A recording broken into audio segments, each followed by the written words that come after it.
program, Monday edition Pro Football Talk Live, NBC Sports Radio, NBCSN. Hello to our friends in the UK enjoying the program on Sky Sports USA. Peter King, kind enough to give us an hour of his time, his new Football Morning in America column, chock full of all of the combine nuggets that you'll need to know, plus plenty more, available now at NBCSports.com and ProFootballTalk.com. Peter joins us this morning. Peter, how are you, buddy? Hey, good morning, Mike. Everything is going good. It's good to get that extra hour of sleep.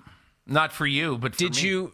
No. But I also, you needed the sleep because you actually worked last night. You had to file your column. I just watched the Oscars. Although I didn't really watch the Oscars, my wife and I have figured out the perfect hack for watching the Oscars. You watch like the first 20 minutes, then you like go do something else for 2 hours, and then you reconvene and just fast forward through all the awards nobody cares about. It was perfect. We ended up investing less than half of the total 3 hours in watching the Oscars.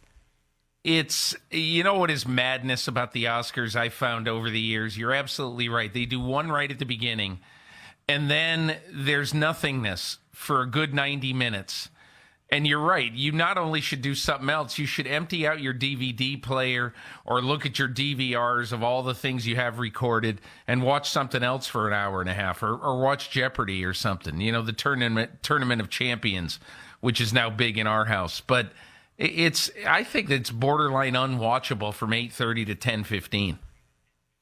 Yeah, it really is. They milk that thing for 3.5 hours every year, and people watch it, although I have a new way of watching it. I'm ashamed it's taken me this long to figure it out, but that's going to be the new procedure going forward. All right, we got plenty to get to throughout the course of the final hour. We have a draft coming up of the best players about whom a biopic could be made. That is in honor of the Oscars. But an item that came up on Friday, there's no good transition away from what we've been talking about, but Big Cat, who was with us on Friday, he texted me in the middle of the afternoon after everything kind of hit the fan with Robert Kraft saying, thank God this didn't happen while we were on the air, because I can't imagine trying to process all this. I couldn't process it.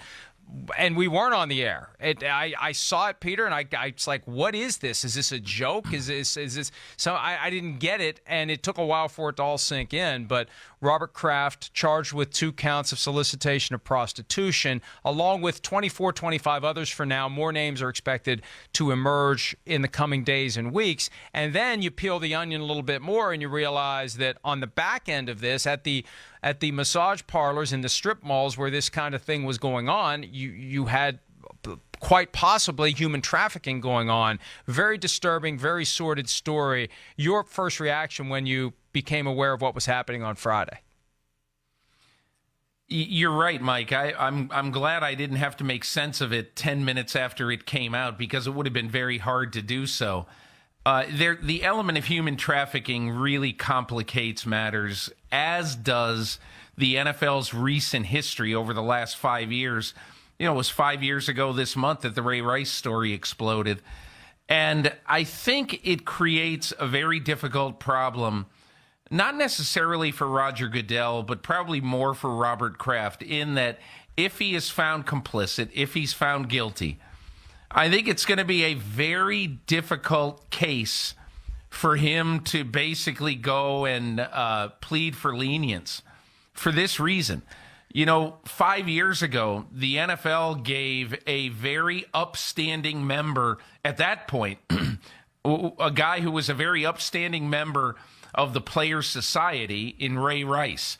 You know, he was the guy who the Ravens relied on to, appear in public, to be their spokesman for an anti-bullying campaign in Maryland.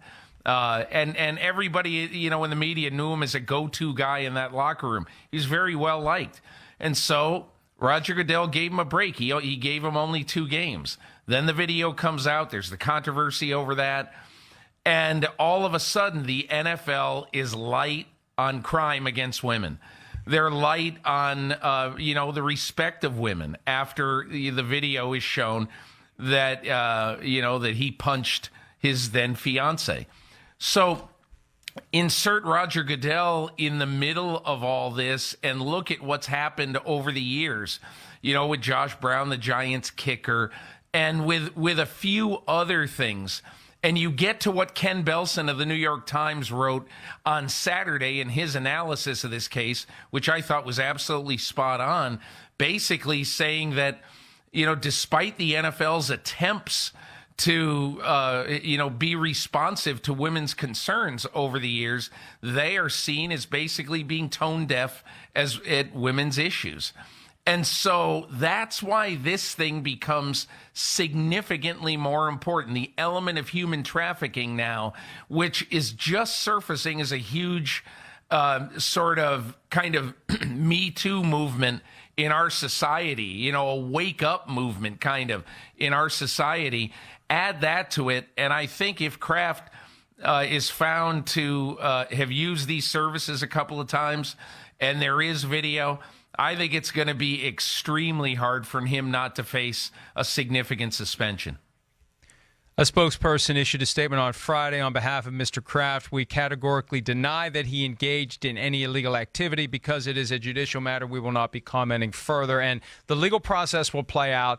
The NFL has its own process. And one of the things that the NFL decided to do, Peter, in the aftermath of Ray Rice, no longer defer to or necessarily even wait for the criminal justice system. The NFL has its own in-house justice system, which really isn't about justice. See, this is what happens when the NFL decides to police the private lives of players as a matter of PR. This isn't about creating a system where there is fair and appropriate punishment that is meted out to players based upon the things they do off the field. This is about PR. And when you create this machinery to enhance your league's PR, sometimes people that you didn't think were going to find themselves in the gears of that machine are going to be in the gears of that machine. And that's what the commissioner is going to have to deal with as it relates to Robert Kraft. How far do you go?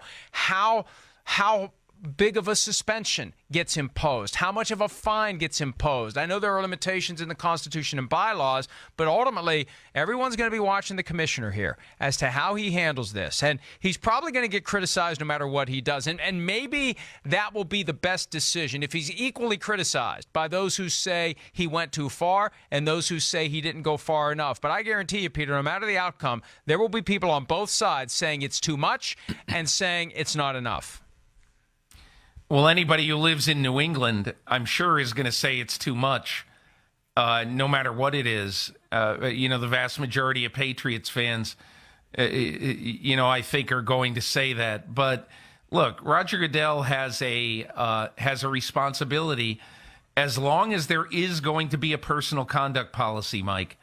And, as I wrote this morning, when Washington is on fire, and the NBC nightly news, with 8 million viewers, leads the newscast with this sordid story about one of the most respected owners in recent NFL history, and the backbone of an organization that has had the longest running single era dynasty in NFL history.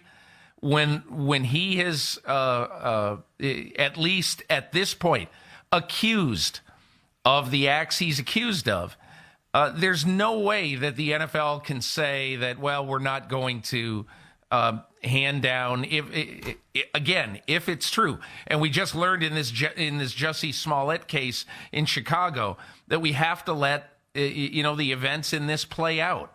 We haven't seen this video. And we don't know everything about this case that we need to know yet.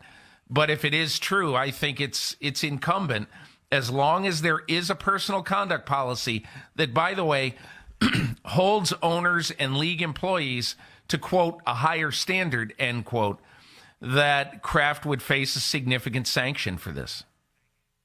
Yeah, and even if he is suspended, it's not going to affect the football operation. He's not like Jerry Jones, where he's made himself the GM of the team. He lets Bill Belichick handle things. And, Peter, from the football side of this, and we're ultimately a football show, not a real-life crime show, but to turn it to football, it will have no football impact on the Patriots. They are the one team in the NFL that is best suited to just move forward and not pay attention to whatever it is that happens. And if there's a suspension that's imposed, so be it. The team will move forward, and they won't think twice about it, and they'll focus on football. Other teams may allow it to be a distraction. Other teams may get consumed by it.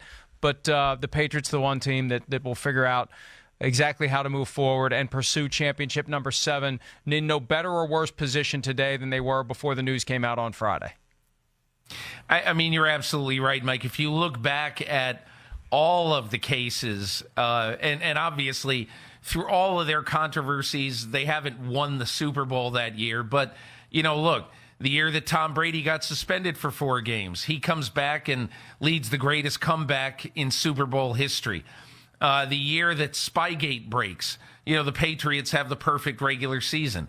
So I don't see any impact on the day-to-day operation of the Patriots other than the meetings that Bill Belichick, for, let's say, and I'll throw a number out there, for 4 or 6 weeks, let's say, the meetings that Bill Belichick would have had with Robert Kraft, he'll have with his son, Jonathan Kraft, who clearly is being positioned to take over this team in full one day. So I don't think in a football sense it's going to mean anything at all.